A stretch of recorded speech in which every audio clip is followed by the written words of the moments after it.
नमाज तुम्हारी क्या हो गई? कंप्लीट। ये जिसने काम कर लिया, अच्छे ख्यालात हैं, गंदे ख्यालात हैं, इससे कोई फर्क नहीं पड़ता, सवाब मिल जाएगा। और अच्छे ख्यालात आ रहे, नमाज पढ़ नहीं रहा, उन ख्यालात का कोई फायदा नहीं। गंदे ख्यालात आ रहे, काम पूरा कर रहा है, तो कोई ख्यालात से टेंशन लेने की जरूरत नहीं है। तो ये वसवसे के मरीज दुनिया में हर जगह पाए जाते हैं। इससे लोगों की जिंदगियां तबाह हो गई हैं, बर्बाद हो गई हैं। इन वसवसों को लिफ्ट ना कराया करें। एक चुटकुला सुना दूं?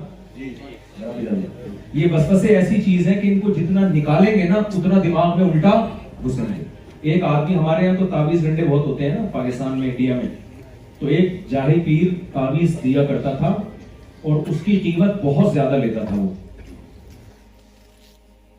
लाखों रुपए का एक तावीज देता था और कहता था, इसमें जब कोई पूछता ना इतने पैसे क्यों ले रहे हो, कहता 100% गारंटी है कि तावीज असर करेगा। लोग जाते हैं उसके पास, एक देहाती चला गया, अभी मेरा ये काम नहीं हो रहा, उसने कहा तेरा ये काम हो जाएगा, 1 लाख रुपए लूंगा, ये तावीज बना के दे दिया। था ये पीर बड़ा होशियार, इसने कहा देखो ये तावीज तो मैंने लाख रुपए ले लिए, 100% गारंटी है कि ये असर करेगा, लेकिन शर्त ये है कि जब तुम घर में दाखिल हो तो काले कुत्ते का तस्वुर तुम्हारे दिमाग में नहीं होना चाहिए। तो आप बताओ किसके दिल में काले कुत्ते का तस्वुर होता है घर में दाखिल होते हैं? अब उसने कहा यार ये काला कुत्ता आ गया ना दिमाग में उसके, काला कुत्ता। अब कह रहे मेरे तो लाख रुपए बर्बाद हो गए। अब बार बार ना झटक रहे, काला कुत्ता निकले इधर से। वो तो जितना कुत्ता निकालोगे कुत्ता उतना आएगा दिमाग, उतना ही आएगा ना दिमाग में कुत्ता। मैंने यहाँ इतने ऊंचे ऊंचे कुत्ते देखे, मैंने एक साथी से कहा यार ये हैं कुत्ते, लग गंभे रहे हैं। जबरदस्त किस्म के खूबसूरत। तो अब वो बार बार क्या हो रहा है, गेट पे जाके फिर वापस आए कि यार ये कमबख्त काला कुत्ता निकली, यूं करके दिमाग से निकाल। कुत्ते ने तो बताओ निकलने के बजाय और घुसना था ना, तो और घुसेगा दिमाग में। इसका हल ये कि आ रहा है तो आने दे भाई। अब यदि ये तावीज को वैसे भी तावीज के आज क्या होता है, जो तावीज गड्ढे वाले घर में होते हैं, लेकिन ये तो एक बड़ी चालाकी से काम लिया ना उसने।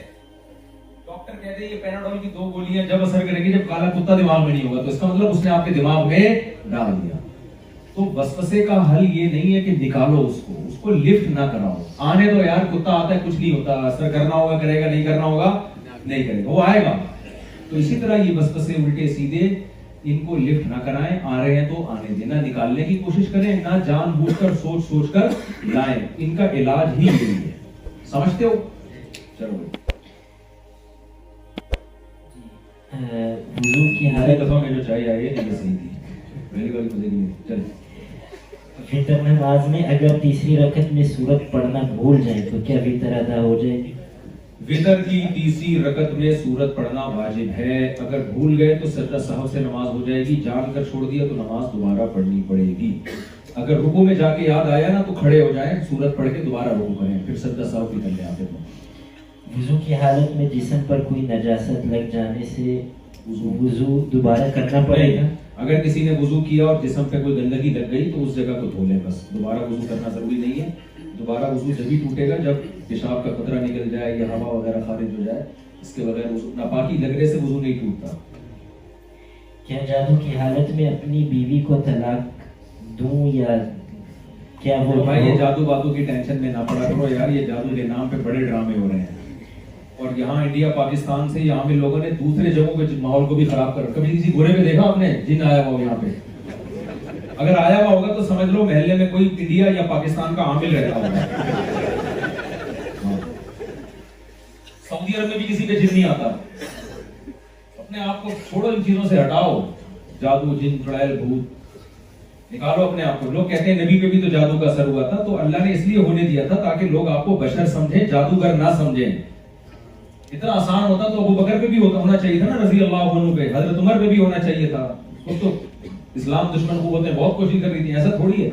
अगर ऐसा ही होता इमरान खान सबसे पहले नवाज शरीफ पे जादू कराता, नवाज शरीफ उस पे पीपल्स पार्टी पे जादू कराता। मैंने एक साहब से कहा, मैंने कहा यार ये इतना आसानी से जादू जितना हमारे मार्केट में हो रहा है पाकिस्तान में, तो ये तो पीटीआई को चाहिए कि जेयूआई पे करा दे, जेयूआई को चाहिए कि पीटीआई पे करा दे, तो फटा ही खत्म। तो वो जवाब, दिमाग कैसा हो गया? कहते हैं असल में इन लोगों ने हिसार खींचे हुए हैं, पढ़ाने वाले आमिलीन बुलाए हुए हैं। फजूल किस्म की बात।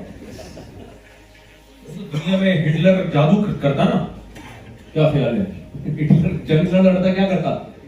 वो जादू करता और उसके मुखालिफ उस पर जादू करते, शुरू में ही मैच का फैसला हो जाता। तो ये जादू सिर्फ इंडिया और पाकिस्तान में सर चढ़ के बोल रहा है, क्योंकि वहां जादू का इलाज करने वाले बहुत लोग हैं। मुझसे मैं दुबई जा रहा था, मेरे साथ फ्लाइट में एक साहब थे, मुझे कहने लगे कि आप, मेरे ऊपर जादू हुआ है, आप रूहानी इलाज करते हैं? मैंने कहा तो कहता है कि कहाँ है? मैंने कहा मैंने यूट्यूब पे मेरा एक बयान है, वो डाला हुआ मैंने। कह रहे किस नाम से? मैंने कहा उसका नाम है रूहानी इलाज वालों का इलाज। रूहानी इलाज वालों का। तो मैं रूहानी इलाज वालों का इलाज करता हूँ। समझते हो? इन चक्करों में अपनी सलाहियतों को बर्बाद मत करो। जब कोई मुश्किल हो, असबाब भी इख्तियार करो और अल्लाह से दुआ करो। याकूब अलैहिस्सलाम कितनी टेंशन में थे, बच्चा छिन गया, कहीं देखा कोई ताबीज विंडो में लगे? कहीं देखा आपने? सारी जिंदगी अल्लाह से दुआ मांगी, सब्र किया। यही है। यूनुस अलैहिस्सलाम मछली के पेट में, तो अल्लाह से दुआ मांगी कि ला इलाहा इल्ला अंता सुब्हानका इन्नी कुन्तु मिनज़ ज़ालिमीन। अल्लाह गलती मेरी थी, तू हर ऐप से पाक है। ये दुआ थी। तो हर मुसीबत में अल्लाह ने हमें क्या सिखाई है? अल्लाह से मांगना सिखाया। गिड़गिड़ाओ अल्लाह के सामने।